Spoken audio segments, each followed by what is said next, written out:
Argumen ketiga bumi bola, GPS dan Google Maps. GPS adalah Global Positioning System untuk mengetahui di mana posisi orang atau tempat tertentu di lokasi manapun di dunia. Disebutkan bahwa orang yang ada di ujung barat tak dapat mengirim sinyal wireless ke orang yang ada di ujung timur karena terkena lengkungan bumi. GPS pada mobile phone kita, juga pada aplikasi Uber, Gojek, dan lain-lain, menggunakan berbagai aplikasi yang sudah ada. Yang paling umum adalah Google Maps. Jika ada orang mengatakan bahwa GPS Anda sebenarnya tidak menggunakan satelit, apakah Anda percaya? Kita tak perlu ngarang atau debat kusir. Mari kita dengar sendiri apa yang dikatakan oleh Google tentang Google Maps. Google Maps for mobile has solved this problem with a new beta feature called My Location. Instead of you telling Google your location, Google displays your location on the map with a click of a button, and it doesn't require GPS. Dengar sendiri kan? Ternyata My Location pada Google tidak menggunakan GPS, tidak menggunakan satelit. Ini adalah penjelasan resmi dari Google. Anda bisa search di YouTube, ketik Google Maps for Mobile with My Location. Lantas, bagaimana Google Maps, Gojek, Uber, dan lain-lain bisa bekerja pada HP kita dengan begitu canggihnya? Mari kita dengarkan lanjutan penjelasan Google bagaimana mereka melakukannya. So, how does it work? Each time you use your phone to make a call, send a text message, or view a website, the information goes through towers, which provide your phone with reception. A tower picks up your call and connects you to your Aunt Molly. The same thing happens when you fire up Google Maps for mobile. The tower gives you the reception you need to access map information. These towers also help Google display your location. Each tower has a unique footprint. When you access My Location, Google calculates an estimated location of your handset based on the unique footprint of nearby towers. It's not GPS. It's not GPS. It's not GPS. Dengar sendiri kan? Ternyata Google tidak menggunakan GPS. Sinyal-sinyal yang canggih itu diperoleh dari menara Telkom biasa. Persepsi Anda yang mengatakan bahwa HP Anda menggunakan GPS dan satelit lewat Google Maps. Google sendiri mengatakan tidak. Bagaimana dengan Google Maps yang secara sempurna dapat membuat peta dari udara, termasuk atap rumah kita bisa kelihatan? Bukankah itu menggunakan satelit? Ternyata Google Maps dibuat dengan menggunakan drone, bukan satelit. Silakan Anda riset dan temukan sendiri. Semua bukti-bukti ada di depan mata. Anda hanya tak memperhatikannya saja selama ini. Itu yang membuat kesadaran Flat Earth booming secara eksponensial sejak 2015. Pada bumi yang datar, satelit memang tidak diperlukan. Anda hanya perlu menara-menara Telkom. Hal ini akan kita bahas pada bab berikut, bagaimana USGS mengatur jarak penerbangan pesawat. Pertanyaan yang mind-provoking adalah, jika Anda bisa dapat uang 1,5 triliun rupiah untuk membuat satelit, padahal sebenarnya Anda cuma keluar biaya bikin tower 150 juta, keuntungan 10.000 kali lipat, dan orang tak ada yang tahu, Anda mau atau tidak? Keuntungan 10.000 kali lipat. Anda dagang dengan modal 1 juta, dapat hasil 10 miliar. Mau atau tidak? Saya tidak mengatakan Indosat atau PT Telkom menipu dengan satelit, sebab mereka tak bisa bikin satelit. Yang bisa bikin satelit adalah dia-dia juga, Hughes, Boeing, Ball, Lockheed Martin, dan lain-lain.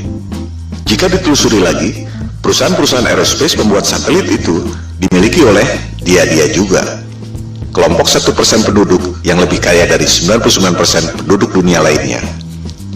Kelompok 1% ini sudah lebih dari 100 tahun memonopoli bisnis lewat kartel untuk mengontrol harga agar menjadi mahal. Berlian misalnya, harganya menjadi mahal akibat dimonopoli oleh kartel. Mereka membuat ilusi supply dan demand supaya harganya tinggi. Di sektor supply, sebenarnya sumber daya berlian tidak selangka itu. Silakan Anda cek bagaimana kartel De Beers bisa menguasai pertambangan berlian dan membuatnya seolah-olah itu barang langka. Di sektor demand, kartel membuat ilusi seolah-olah berlian adalah kebutuhan manusia. Seolah-olah perkawinan Anda tidak afdol jika cincin kawin Anda tak ada berliannya. Itu sebenarnya adalah propaganda marketing yang dimulai tahun 1940-an. Begitu pula dengan ilusi minyak adalah sumber daya fosil. Minyak adalah senyawa hidrogen, oksigen, dan karbon, disebut hidrokarbon, yang berasal dari perut bumi. Tak ada bukti bahwa minyak berasal dari fosil tumbuhan dan dinosaurus. Itu adalah ilusi yang diciptakan oleh Rockefeller agar harga minyak menjadi tinggi. Rockefeller mengundang saintis ke konferensi Jenewa tahun 1892 untuk memulai propaganda bahwa minyak berasal dari fosil dinosaurus dan tumbuhan. Padahal, fosil adalah benda padat dan hidrokarbon minyak adalah benda cair. Fosil yang berasal dari makhluk hidup tak pernah jauh dari permukaan bumi. Sementara, manusia mengebor minyak sampai kedalaman 10 km dan tak pernah ada bukti bahwa fosil ditemukan di kedalaman itu. Tak semua orang menyadari bahwa media-media massa besar di dunia dimiliki oleh 6 perusahaan saja. Si kelompok 1% itu mampu memonopoli informasi yang diterima oleh 99% penduduk dunia lainnya. Hal ini yang disebut sebagai propaganda, mind control. Jika kelompok super kaya yang 1% itu, atau disebut elit global, mampu mencuci otak Anda lewat pendidikan, media massa, dan film-film, ilusi marketing yang membuat harga berlian dan harga minyak menjadi tinggi, apakah mereka tak mampu membuat ilusi tentang satelit? Kembali pada soal GPS. Tak semua orang menyadari bahwa GPS digunakan sejak tahun 1973 yang merupakan bagian dari teknologi militer. GPS berasal dari teknologi sebelumnya yaitu LORAN atau Long Range Navigation dan Decca Navigation yang digunakan sejak Perang Dunia Kedua. Of its equipment, which makes it very easy to operate and maintain once you understand a few fundamentals.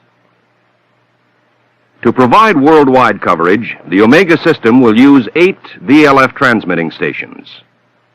One in Norway, another in Trinidad, one in Hawaii, and another in north-central United States.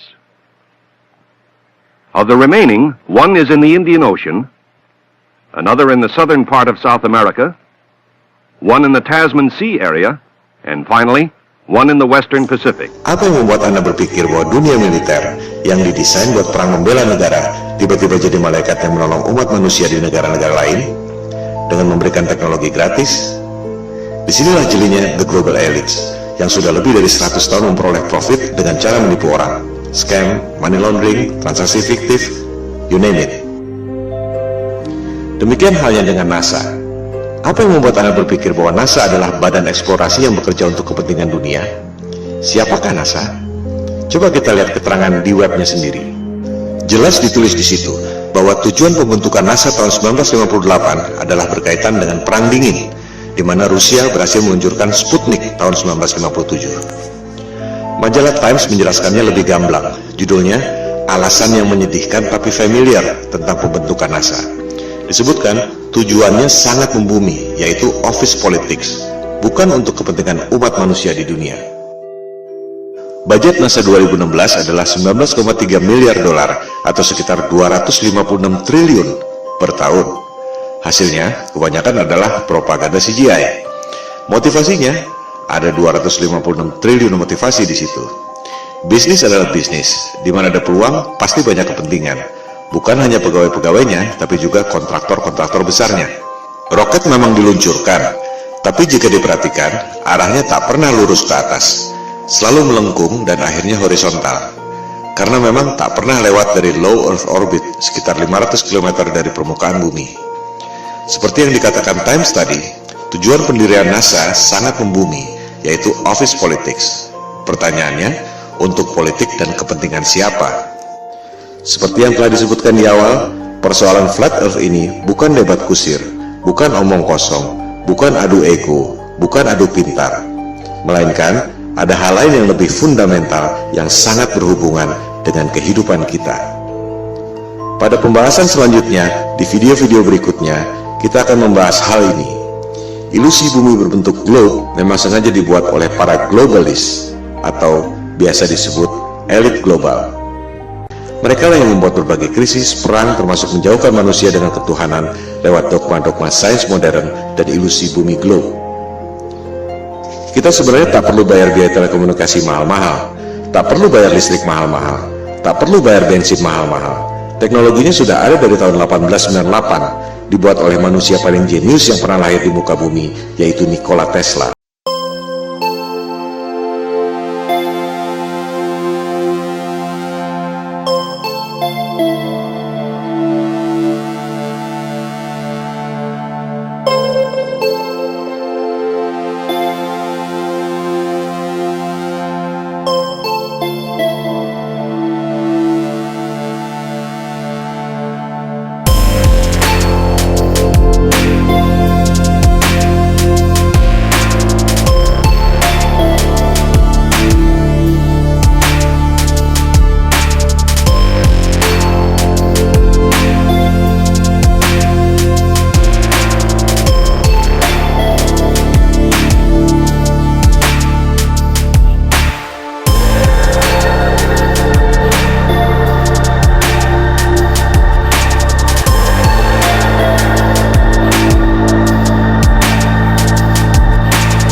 Seperti yang telah dikemukakan tadi, kita sebenarnya tak perlu bayar listrik mahal-mahal, tak perlu bayar biaya telekomunikasi mahal-mahal, tak perlu bayar bensin mahal-mahal. Teknologinya sudah ada sejak tahun 1898 yang dibuat oleh Nikola Tesla.